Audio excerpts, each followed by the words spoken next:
What's happening, everyone, and welcome to the club. Now, before we get into this clip, I need to let you know that we are playing Super 6. So check the link in the description below. Our code is CLUBS6, and you will be playing against myself, Mr. Buvey, and Mr. McKola, and we are taking it incredibly seriously. There is an awful lot of money that could be coming your way. If you get the predictions correct, you could win £250,000. And if you finish top of our league, sadly I did not, by the way, I ended up with 0 points, but I will be taking this round far more seriously. But if you finish top of our league, the club league, you will get a £100 gift voucher for classic football shirts. It's totally free to play, so please click the link below and join our league. I would love to see you there. I'm going to win it this week. I am convinced. See you in a bit. You're watching a clip from the Club podcast. Make sure you follow it on Spotify and Apple Podcasts and give it a 5-star review. So here you go. Here's a lovely clip from our podcast. What's Anthony doing then? Here we go. He's beating Dan Burn. It's been a good fight today, Dan Burn versus Anthony. And he softly passes it into Nick Pope's arms. That's great value for We've been watching Mudryk. That's what I'm trying to say. There's a crop of wingers that are all shocking. Who's the biggest flop? Mudryk, Anthony? It's not Anthony. It's either Anthony or Mudryk. Can you do that? Do a poll in the chat. Anthony or... Richarlison's the biggest flop. But he's not a winger. But on a serious one, but can you... Anthony's not a flop. Oh, look, I've seen nothing in Mudryk to suggest that you're wrong. But I'm just... Is it not too early for this? Do you not need to give him at least a year? Like this time next year, we can have this conversation. Do you know what worries me? When a player comes... You know Joe signed for Man City. So I know it's a random one. He wasn't very good. But he had the physicality. He might have skied over the bar, but he hit a ball hard. It wouldn't be very good. But he had a physicality about him. I look at Mudryk. He's got absolutely... I don't think he's that quick. He's not that strong. But you know when you say you look at him, he's played 8 games. Yeah, but I know, but this is... He's probably played... You're going too soon. He's probably played... Mate. I know this is what we do. Mudryk has probably played... Honestly, he's probably played less than 300 minutes of Premier League. I'm not even trying to get a reaction out of No. I don't think you're wrong. I'm just saying that he's played about 300 minutes of Premier League football. I'm making it up, right? But I'm working it out. 8 games, loads of them as a sub. 300 minutes of football in the Premier League. That's what you're basing this on. Even the mentality for me, I think if you isolate the remember moment when where he goes came on his debut and after 5 minutes he was like, Liverpool. oh, this guy's sick. Liverpool looked great. Yeah, it was amazing. Off James Milner's knee. No, you said he was amazing. No, then he spent... What are you on about? Yeah, you then. What are you on about? Since then, though, do you reckon there's anything in this? He came on against... Obviously, we signed him from Shakhtar, right? And he didn't really know who Graham Potter was. He played against Liverpool and he looked good. Then he spent some time with Graham Potter and his performances have gradually got... Is there something in that? Is there something in bad coaching? I was going to talk about the isolated moment where he's through on goal. I know it's you get nervous. It's a big moment for Chelsea. You mean the chance against Villa? Yeah. So you're through on goal against Villa yesterday for Mudryk. If you hit it, try to get it top corner, you sky it, you put power behind it. I get it. Was terrible, but it was so poor that I think even his mentality is just you got to bend your foot around it. Do you know what also really upset me with that one? You know, obviously we were going for Arsenal. In fact, were going for Mudryk, and then we pounced, and they ended up getting Trossard. You know that exact chance, Trossard pings at him. Yeah, No, but if Mudryk was at Arsenal and Trossard was at Chelsea, Mudryk's having the season that we're seeing now. No. And Trossard's missing that chance. I promise you, bro. No, he's not. The problem's Chelsea and Potter and the environment. It's Trossard's not been Mudryk. a top-level player in the Premier League for 4 years. Mudryk would be class for Arteta's Arsenal right now because he'd be going into a great environment. Not for me. And you'd be seeing that Mudryk you saw in the first game against Liverpool when he came off the bench. Are you not taking all of the responsibility away from the footballer? A little bit. But at the same time, I do believe that he's a new player in a new league in a new country. The move to Chelsea for him came late. It probably wasn't the one that he ideally wanted. And then when the move does come, he's playing for a different team. That team's got a manager who's under the cosh. People are calling through his head. There's about 100 other different new players in the dressing room. No one's leading that dressing room.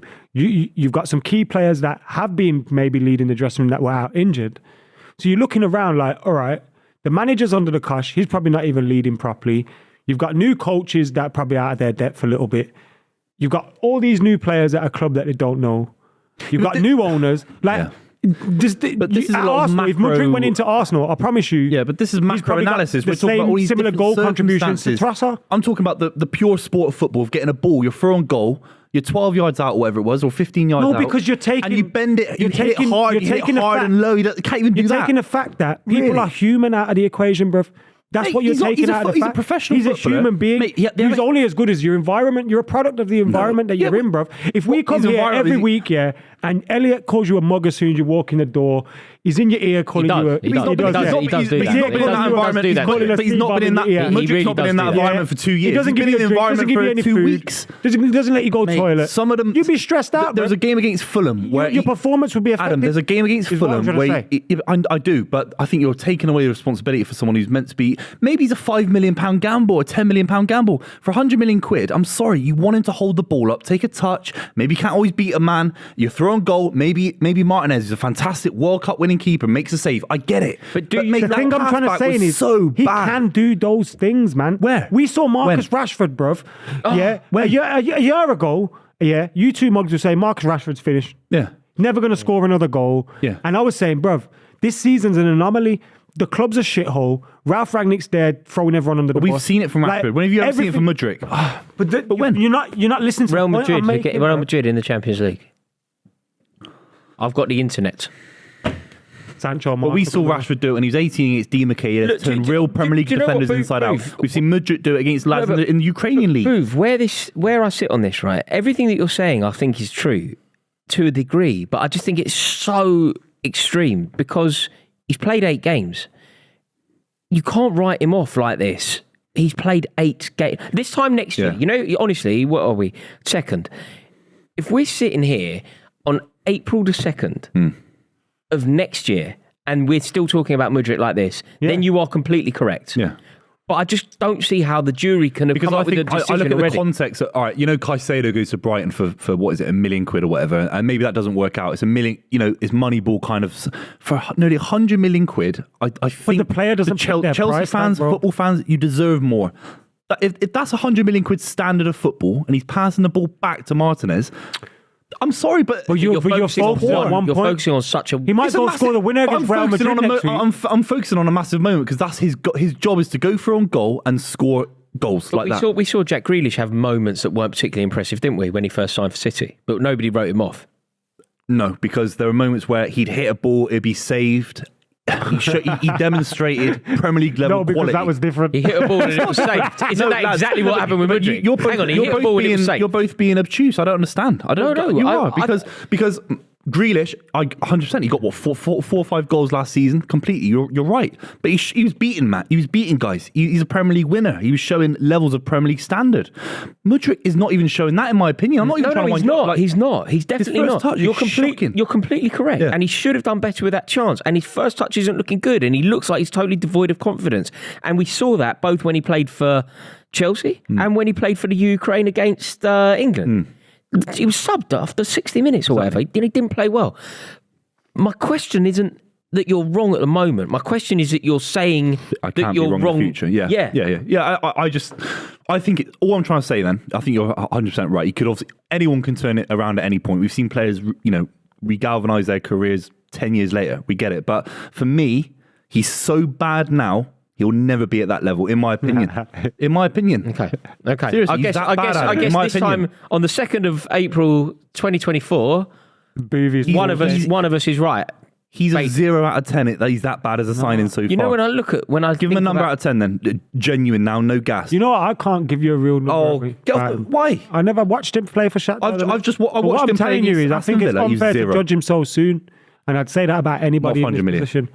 Yeah, he might never live up to the price tag, but he still might be a good signing. I need to pull something up that the chat have mentioned. Buvey said Mudryk was slow.